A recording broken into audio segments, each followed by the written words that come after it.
from a lecture that was done a number of years ago, a few years ago, by William Schultz. Bill Schultz was, for 8 years, president of the Unitarian Universalist Association, and after that, he was director of Amnesty International, and is now the director of the UU Service Committee in Cambridge. And he wrote this. He calls it Hold On. One of my favorite New Yorker cartoons depicts a man and a woman staring at the stars. They look at first glance as if they're contemplating the eternal questions. But then one turns to the other and says, "I'm not religious, I'm just scared." I learned a very helpful secret during my 12 years at Amnesty International. I had the opportunity to observe at close hand heads of state, powerful politicians, sophisticated business leaders, famous actors and actresses, news media stars, top-notch academics, and highly successful people of all stripes. Here's the secret. They're all scared. Every one of them. I call this a helpful secret for 2 reasons. First, because I have often felt scared too, sometimes of specific things, sometimes of everything, sometimes of I know not what, and almost always of those stars in the sky. And I find it comforting to know that I am not alone in my phobias. This means, by the way, that if we are counting on our accomplishments to save us, we will be sorely disappointed. And the second reason I find knowledge of the universality of fear helpful is because, despite all our qualms and self-doubts, the vast majority of us muddle through. The trick is to hang on. It is useful to remember that suffering and anxiety are usually just as finite and time-limited as high passion and unalloyed joy. If we can make it through the night, the odds are that new possibilities may well emerge. Religion's job is to sustain us in that practice.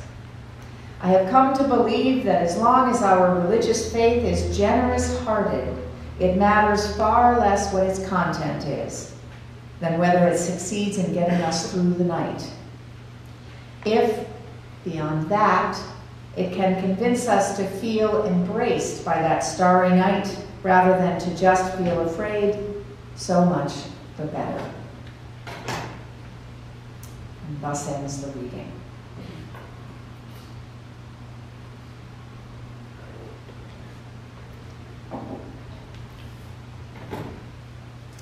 It will be 167 years ago this July that a momentous event in our country's history took place in a small industrial town in upstate New York named Seneca Falls. How many of you have been there? Oh, you gotta go, because it's still a small industrial town, though there is a wonderful memorial to the Women's Rights Convention.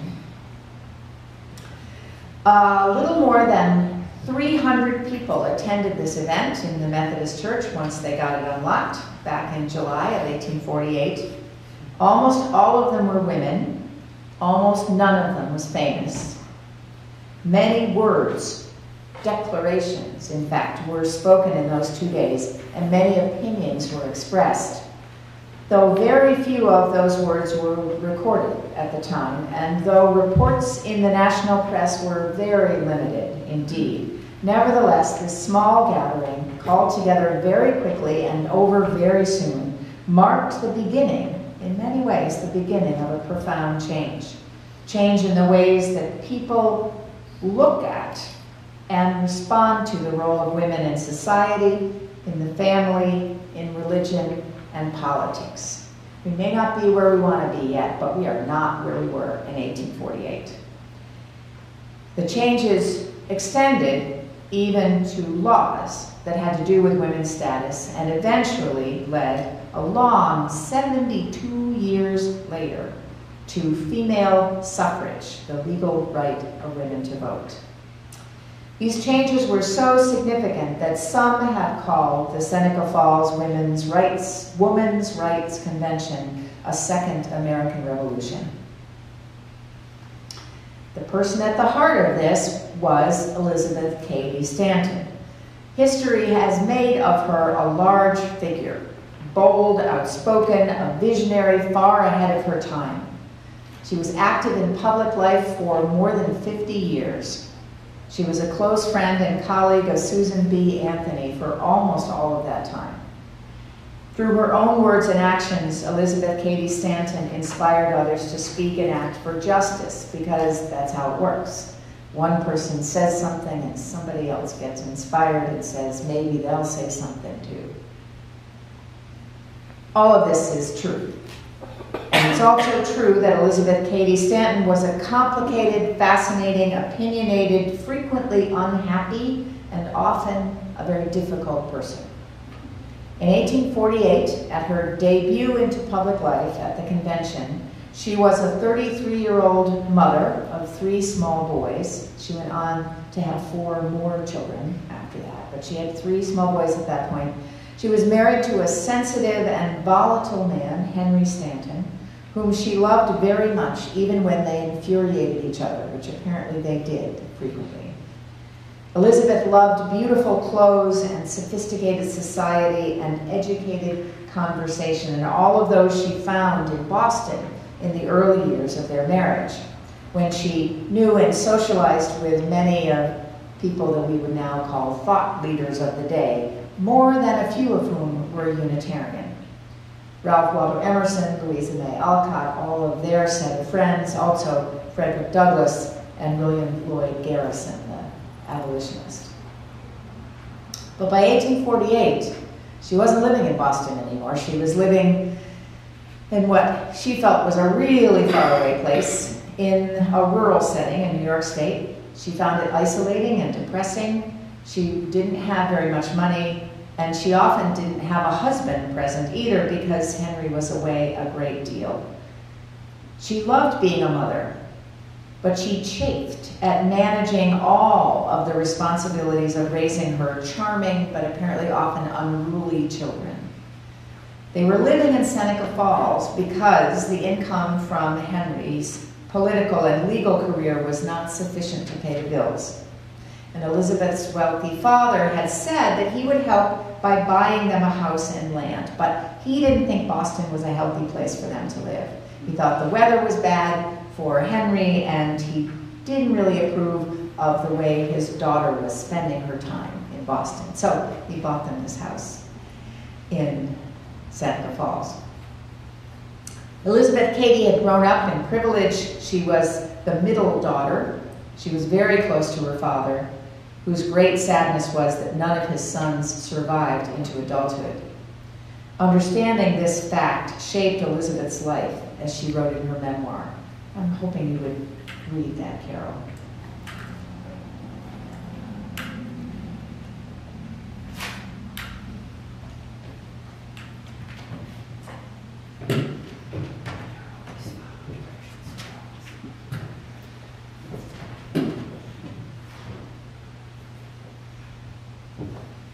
When I was 11 years old, 2 events occurred which changed my current life. My only brother, who had just graduated from Union College, came home to die. A young man of great talent and promise, he was the pride of my father's heart. And well do I remember how tenderly he watched my brother in his last illness. And when the last sad moment came, how broken were his utterance as he knelt and prayed for comfort. I still recall, too, going into the darkened parlor to see my brother and finding my father seated at his side, pale, immovable. As he took no notice of me, after standing for a long while, I climbed upon his knee. When he mechanically put his arm around me, we both sat in silence. At last he heaved a deep sigh and said, "Oh, my daughter, would that you were a boy." Then and there I resolved that I would not give so much time heretofore to play, but would study and strive to be head of all my classes and thus delight my father's heart. All day and far into the night I pondered the problem of boyhood. I thought the chief thing to be done was to be learned and courageous, so I decided to study Greek and learn to manage a horse. My resolution, unlike so many made at night, did not vanish with the coming dawn. I rose early and hastened to put them into execution. As soon as I dressed, I hastened to our good pastor, who was always early at work in his garden. "Doctor," I said, "which do you like best, boys or girls?" "Why, girls, to be sure," he said. "I would not give you for all the boys in Christendom." "My father," I replied, prefers boys. He wishes I was one, and I intend to be as near like one as possible. I'm going to ride on horseback and study Greek.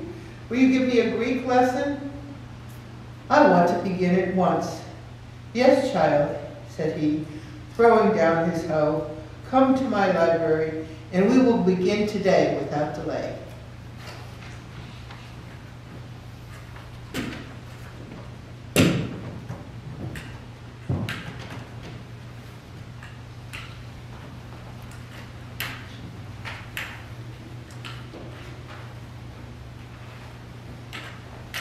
Elizabeth kept to her resolutions, and in many ways her father encouraged her. He has had his law office right attached to the house, and he let her come into his study and read his law books, and also to sit quietly in a corner as people came to ask for his help. Her father heard from many of the stories that he heard from people were women who came, who were abandoned or abused by their husbands, who were denied rights and property and freedom. So she was upset by this, understandably, and understood that the law was something that her father did, her father controlled. So she wanted him to change the laws so that this wouldn't be true anymore for these women. She was horrified when she found out from her father that the law at that point had almost nothing to offer those women, because in those years married women were non-persons, unable to own property or even to have custody of their own children in their own right. And unmarried women were non-persons socially. Elizabeth saw and heard and thought about all of this as she was growing up. She knew it was not right. One of the things that she did that I just think is really moving, she went into her father's study, she took out these law books, she had found some of the laws that she thought were most bad, and she cut out of his law books those laws, thinking that if she did that, that would make a change. In 1840, Elizabeth Cady and Henry Stanton were married. Henry was a dashing figure. He was an abolitionist, he was a journalist, he was an orator against slavery. And many people in that extended family were very involved in the anti-slavery movement.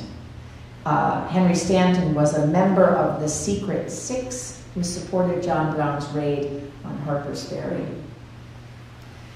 She agreed to marry him. She negotiated with the minister that the phrase "promise to obey" would be omitted from their wedding ceremony. It went ahead anyway.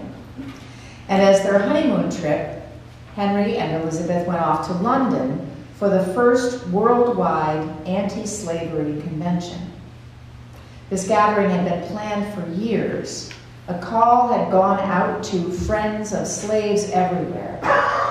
What the organizers had failed to realize until it was too late was that in some parts of America, the word friends might be interpreted to mean not just men, but women as well. The Boston and Philadelphia female anti-slavery societies, which included many, many Quakers, had nominated several women as delegates to the convention, one of them the Quaker minister Lucretia Mott. And when they all arrived in London, the furor over whether to admit women was intense. Elizabeth Cady Stanton wrote later that the excitement and vehemence of protest and denunciation could not have been greater if news had come that the French were about to invade England. In vain, these obdurate women had been conjured to withhold their credentials and not thrust a question that must produce such discord. The debate, only among the men, raged back and forth for a full day, and finally a vote was taken, and the vote was that no women would be admitted. So the women delegates would be able to attend the convention, but only as observers, seated behind curtains in the gallery. Young Elizabeth would have sat there anyway because she wasn't a delegate, but in this case, she got to do that in the company of her new friend, Lucretia Mott. And they watched together as the men spoke and decided, and the women were silent. There was one exception. After this vote, and the women were sequestered behind the curtains in the gallery, William Lloyd Garrison left his seat on the floor of the convention and went up to the gallery to sit with the women. He was a feisty guy. Any big plans that these two new friends might have made sitting there in London to change the way the world worked would have to wait. So they did wait for 8 years. While life moved on and children were born and illnesses and money troubles and household moves came and went. And then, early in July 1848, Elizabeth Cady Stanton was invited to tea at the home of Jane Hunt in nearby Waterloo, New York. There were 5 ladies in attendance in all, including Lucretia Mott and her younger sister. Elizabeth had not seen Lucretia since London, and she didn't know any of the others very well at all, but this was an opportunity to express herself that came all too rarely, and Elizabeth began to talk about her own frustrations, about all the things she couldn't do because she was a woman, of the subordinate role that women held, and especially the poor immigrant women that Elizabeth had come to know who lived in desperate poverty in Seneca Falls down by the river, working at the mills. Here's how Elizabeth remembered that conversation. I poured out that day the torrent of my long accumulated discontent with such vehemence and indignation that I stirred myself, as well as the rest of the party, to do and dare anything.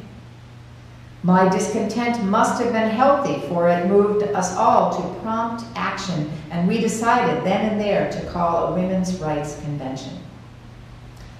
I don't remember exactly, but I think that the date they chose was only like 3 weeks, maybe even less, from the date of the Tea Party.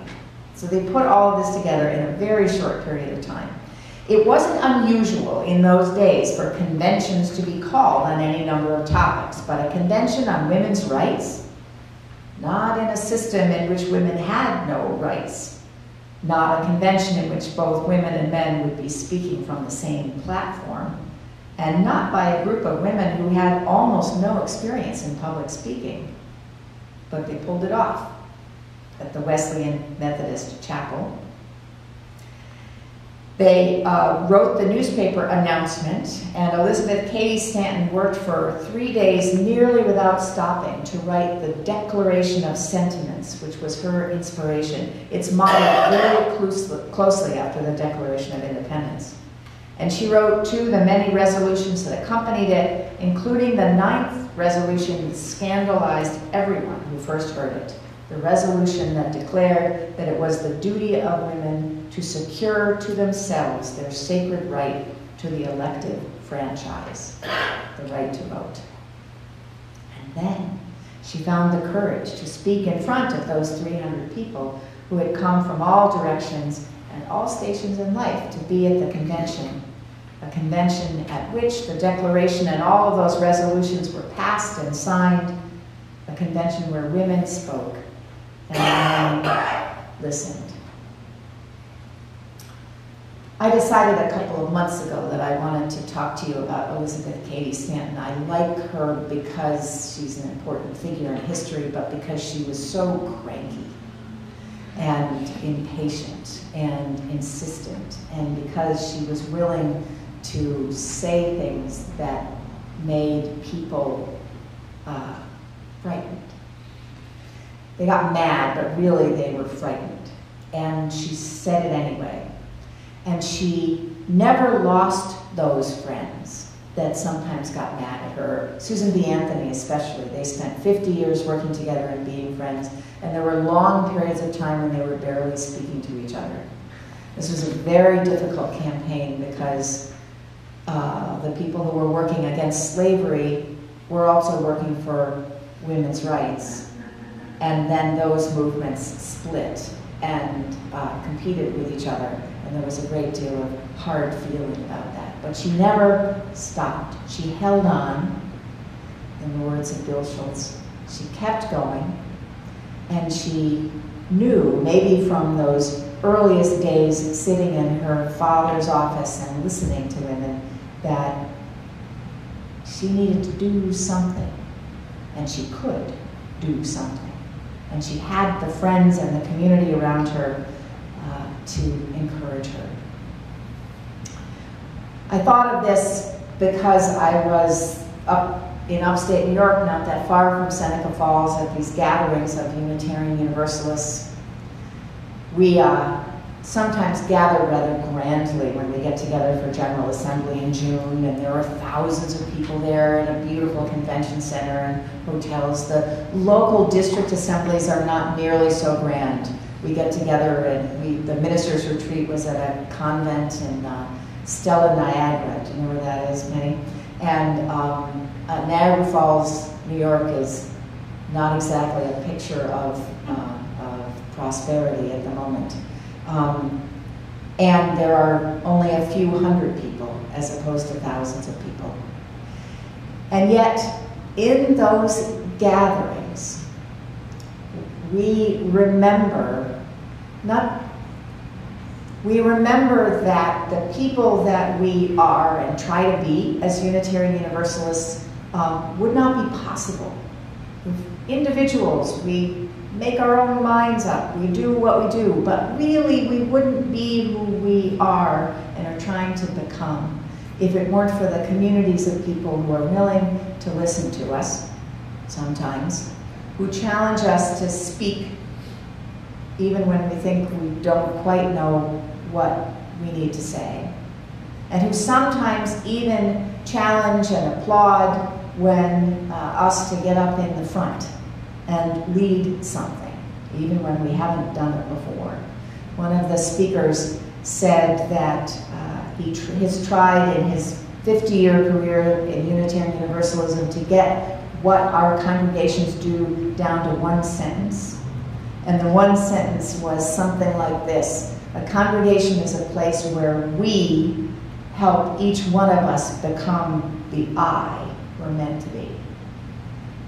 I think we can do that. I think we do that. I think we need to do that and recognize that the impact of our words and our actions go far beyond where we might be able to see in this moment. That's enough to scare you, and enough reason to hold on. So may it be. So may it blessed be. Let's sing one more time. The hymn is